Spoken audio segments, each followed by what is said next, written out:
بسم اللہ الرحمن الرحیم الحمد للہ رب العالمین والصلاة والسلام علی اشرف الانبیاء والمرسلین وعلی آلہ وصحبہ اجمعین۔ محترم ناظرین و سامعین، السلام علیکم ورحمۃ اللہ وبرکاتہ۔ اللہم صلی علی محمد وعلی آل محمد کما صلیت علی ابراہیم وعلی آل ابراہیم انک حمید مجید۔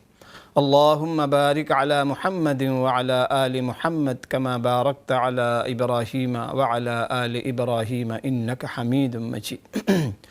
رب اشرح لی صدری ویسر لی امری واحلل عقدۃ من لسانی یفقہوا قولی۔ ناظرین، آج جمعہ کا دن تھا۔ اللہ کریم سے دعا ہے کہ آج کے دن کی ساری برکتیں، رحمتیں اللہ پاک ہم سب کو اس میں سے پورا حصہ نصیب فرمائے۔ آج جمعے کے دن بہت سے لوگوں نے سورۃ الکہف کی تلاوت کی ہوگی، درود شریف کی کثرت کی ہوگی، اسپیشل ذکر و اذکار کیے ہوں گے، صدقات بھی دیے ہوں گے اللہ کی راہ میں۔ یقینی طور پہ جمعے کے دن میں چونکہ اسپیشل دن ہوتا ہے، بہت سے اعمال معمولات بہت سے لوگ ہمارے بھائی بہن کرتے ہیں، تو اللہ پاک سے دعا ہے کہ آپ کے تمام معمولات کو، تمام اعمال صالحہ کو، جو بھی آپ نے آج کے دن اعمال نیکیاں کی ہیں، اللہ پاک اپنی بارگاہ میں قبول و منظور فرمائے۔ بیمار لوگوں کے لیے دعا ہے، جتنے لوگ بیمار ہیں، بہت سے لوگ بیمار ہیں، اللہ کریم سے دعا ہے اللہ پاک تمام بیماروں کو ہر قسم کی بیماری سے، جسمانی، روحانی، ایمانی، قلبی، جتنی بھی بیماریوں کے قسم، ہر بیماری سے ہر بیمار کو شفائے کاملہ عاجلہ مستمرہ دائمہ عطا فرمائے۔ جو لوگ پریشان حال ہیں، کسی مشکل میں ہیں، کسی پریشانی میں ہیں، مصیبت میں ہیں، آلام میں ہیں، کسی اور مسئلے میں الجھے ہوئے ہیں، کسی قسم کی بے سکونی ہے، بے قراری ہے، اور خاص کر کے ہمارے فلسطین غزہ کے بھائی بہن جو اس وقت سخت ترین مشکل سے گزر رہے ہیں، مشکل حالات ہیں، اور ہر گھڑی قیامت کی گھڑی ہے ان پر۔ اللہ کریم سے دعا ہے اللہ پاک ان کے لیے بھی آسانیاں پیدا فرمائے، انہیں فتح مبین عطا فرمائے، ان کے لیے ان کی مشکلات کو اللہ کریم دور فرمائے، اور تمام وہ لوگ پوری امت کی، پورے انسانوں کے اندر جتنے لوگ پریشان ہیں، سب کے لیے دعا ہے اللہ کا کریم سب کے لیے آسانیاں پیدا فرمائے، سب کی مشکلات کو اللہ پاک آسانیوں میں تبدیل فرمائے، آمین یا رب۔ اچھا، ہمارے ساتھ کالر ہے جی۔ السلام علیکم ورحمۃ اللہ۔ کالر جی وعلیکم السلام۔ صاحب یہ آپ سے یہ پوچھ رہا تھا کہ یہ جو ڈیورس ہو جاتی ہے 3 دفعہ کہنے سے، تو اس کے بعد اسی عورت سے دوبارہ نکاح بغیر کسی وہ عورت کو کہ دوسرے سے شادی کرنے کی نکاح پڑھ سکتے ہیں یا نہیں؟ ٹھیک ہے، عرض کرتا ہوں۔ بہت شکریہ جی، بہت شکریہ آپ کا۔ میری بہن وہ بھائی نے 3 طلاق کے حوالے سے، دیکھیں یہ مسئلہ بہت ہی عام مسئلہ ہے، اور بے شمار مواقع پر اس حوالے سے گفتگو بھی ہوتی ہے، لوگ وضاحت لیتے ہیں، اور یعنی ایسا کوئی مسئلہ نہیں جس میں کوئی پیچیدگی ہو۔ دیکھیں طلاق جو ہے نا، اسلام دین فطرت ہے۔ اسلام نے نکاح کو بہت آسان، بہت ایزی بنایا ہوا ہے، اس کے لیے کچھ شرائط ہیں۔ اسی طریقے سے طلاق کو بھی بہت آسان رکھا ہے، بہت آسان، اور اسی طریقے سے اس کا استعمال بھی بتلایا ہے۔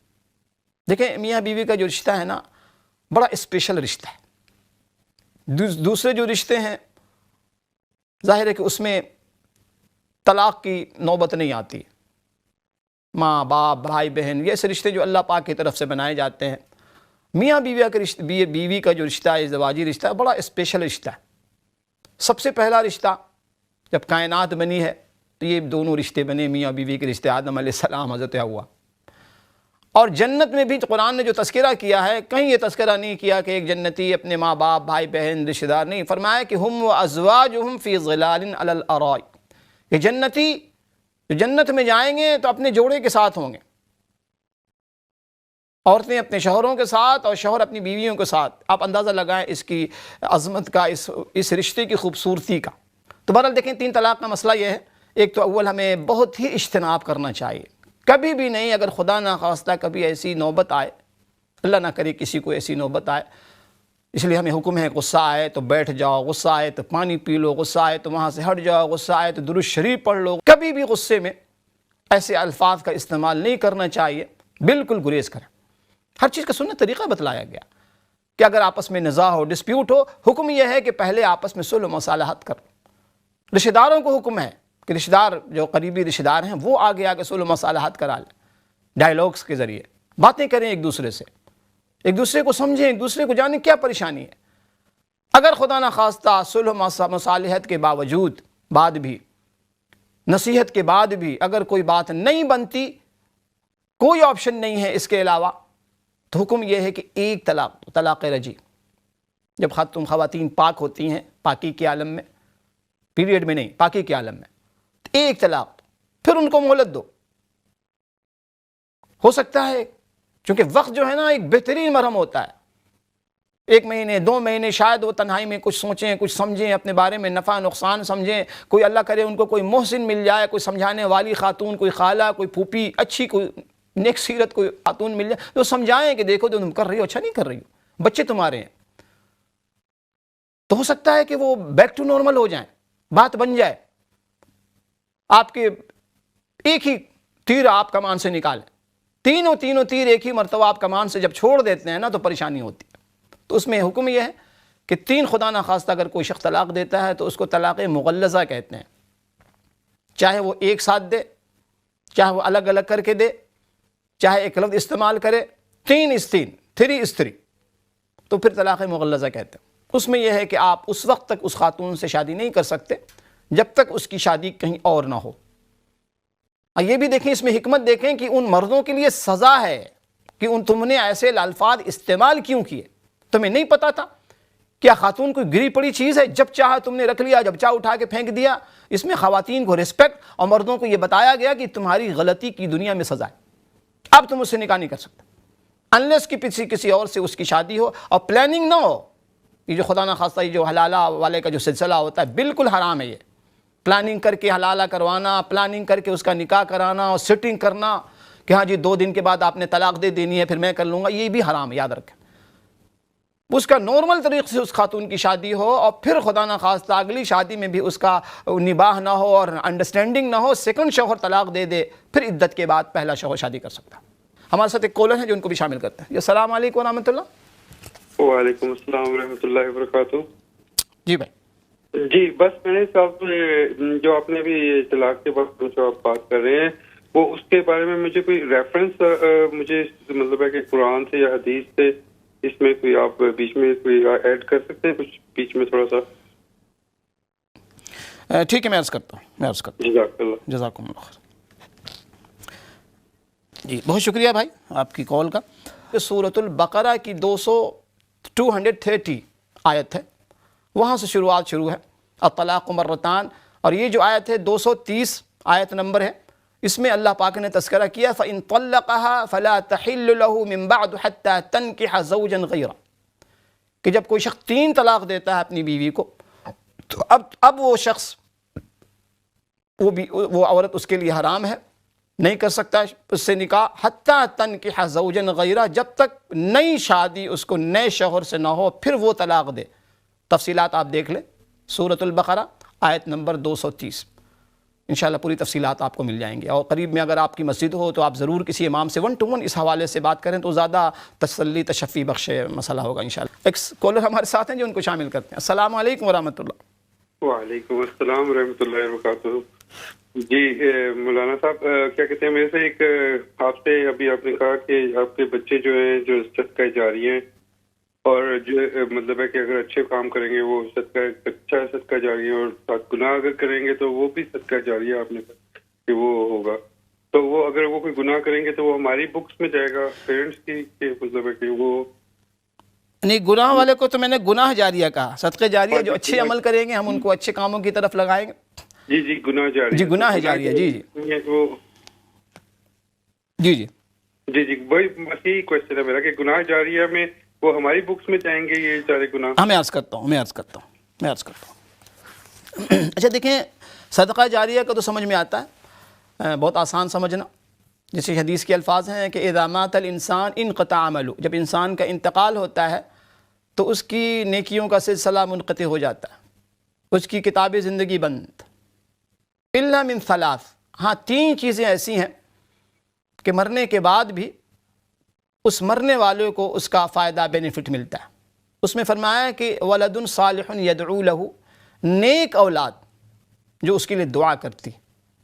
نیک اولاد، صرف ولد نہیں کہا یہاں، ولد صالح اولاد، یدعو لہ جو دعا کرے اس کے لیے، والدین کے لیے. آگے فرمایا کہ او صدقۃ جاریہ، یا مرنے والا جو بھائی جو بہن جو دنیا سے جانے والی جو ہے وہ کوئی ایسا نیکی کام کر گیا بھائی، کوئی کنواں کھود گیا، پانی کا کہیں انتظام کر دیا، کسی یتیم کو اسپانسر کر دیا، مسجد بنا دی، کوئی بھی خیر کا کام بھلائی کا کام کرے گا، اس سے بھی اس کو مرحوم کو فائدہ پہنچتا رہتا ہے۔ تیسری چیز فرمائی کہ او علم ينتفع بہ، ایسا کوئی علم چھوڑ گیا۔ بے شمار ہمارے مفسرین، محدثین، مفکرین کتابیں لکھی گئے، امام بخاری رحمۃ اللہ علیہ، قیامت تک بخاری شریف پڑھی جائے گی، بخاری رحمۃ اللہ علیہ کے نام عمل میں اس کا اجر و ثواب جاتا رہے گا۔ آپ اندازہ لگا، نیکی ایسی چیز، ایک بندہ اگر نیک ہوتا ہے نا تو اس کو اندازہ نہیں کہ اس کی نیکی کی برکتوں کا کتنا دور رس اس کے نتائج ہوں گے۔ صرف اس کے بچے نہیں، اس کی آنے والی نسلیں اس کی نیکی سے مستفید ہوں گی، برکتوں سے مستفید ہوں گی۔ خیر برکتیں جو اللہ پاک جنریشن میں برکتوں کو چلاتے ہیں، یہی حال گناہوں کا ہے، یاد رکھیں۔ ہم یہ نہ سمجھیں کہ ہم نے گناہ کیا جی کسی نے نہیں دیکھا اور آخرت دیکھی جائے گی، لوگ کہہ دیتے ہیں نا بے تکلفی میں، سرسری انداز میں، کو آخرت دیکھی جائے گی۔ تو فرمایا کہ دیکھیں گناہ بھی یہی حال ہے گناہوں کا، کہ گناہ توبے سے بے شک معاف ہو جائیں گے، لیکن گناہوں کی نحوست ایسی چیز، جیسے ایک حدیث میں آتا ہے کہ اگر کوئی شخص نماز نہیں پڑھتا تو 40 گھر متاثر ہوتے ہیں، لیفٹ رائٹ آگے پیچھے۔ اندازہ لگائیں، آپ اندازہ لگائیں کہ اس گھر کا کیا عالم ہوگا نحوست کا، جس گھر میں 15 family member, 10 family member, 5 family members, ان میں سے کوئی نماز نہیں پڑھتا، تو اس گھر کی نحوست کا کیا عالم ہوگا جو 40 گھروں تک نحوست پہنچتی ہو۔ تو اس کے باوجود ہمیں سمجھ میں نہیں آتی بات۔ اللہ پاک کی نافرمانی، گناہ کا مطلب اللہ پاک سے بغاوت۔ تو گناہ جاریہ کا یہ مطلب ہے کہ اگر ہم نے بچوں کی تربیت نہیں کی، بچوں کو اللہ رسول کے بارے میں نہیں بتلایا، بچوں کو دین نہیں سمجھایا، بچوں کی ہمیں ساری فکر ہم کرتے ہیں، بہت اچھی بات ہے، بچوں کے پاس لیپ ٹاپ ہو، بچوں کے پاس اچھا شوز ہو، اچھے کپڑے ہوں، بہت اچھی بات ہے، یہ بھی کرنا چاہیے، یہ بھی تقاضا ہے، اسلامی تقاضا ہے، بالکل، خوب کھلائیں، اچھا کھلائیں، اچھا پلائیں، اچھا پہنائیں، خوش رکھیں بچوں کو۔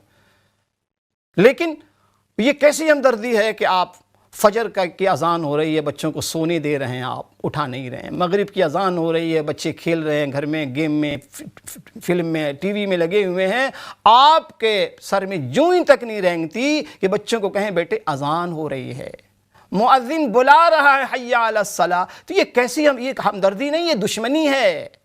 یہ بچوں کے ساتھ، اپنی بیوی کے ساتھ، اپنے شوہر کے ساتھ، اپنے رشتہ داروں کے ساتھ، اپنے بھائیوں کے ساتھ، اپنی بہنوں کے ساتھ، یہ بہت بڑی دشمنی ہے کہ آپ ان کو جہنم والے راستے سے نہیں روک رہے ہیں۔ یہ کوئی بھی ہو، میں ہوں، کوئی بھی بڑے سے بڑے مفتی صاحب بھی ایسا نہیں کرتے تو وہ بھی مجرم ہے، یاد رکھیے۔ تو یہ گناہ جاریہ، یہ گناہ جاریہ کہ ہم چلے گئے لیکن ہم نے بچوں کو سمجھا ہی نہیں۔ تو بچوں کو گناہ پر، ان کو تو ظاہر ہے کہ جب وہ بالغ ہو گئے تو اب وہ خود مکلف ہو گئے، تب ان کو اپنا بھی گناہ ملے گا جو گناہ کر رہے ہیں، لیکن کہیں نہ کہیں ماں باپ اگر ان کو دینی تعلیم نہیں دے گئے ہیں تو وہ بھی مجرم ہیں۔ اس طریقے سے گناہ جاریہ شروع ہوگا۔ اللہ پاک حفاظت فرمائے۔ جزاکم اللہ خیر۔ السلام علیکم ورحمۃ اللہ وبرکاتہ۔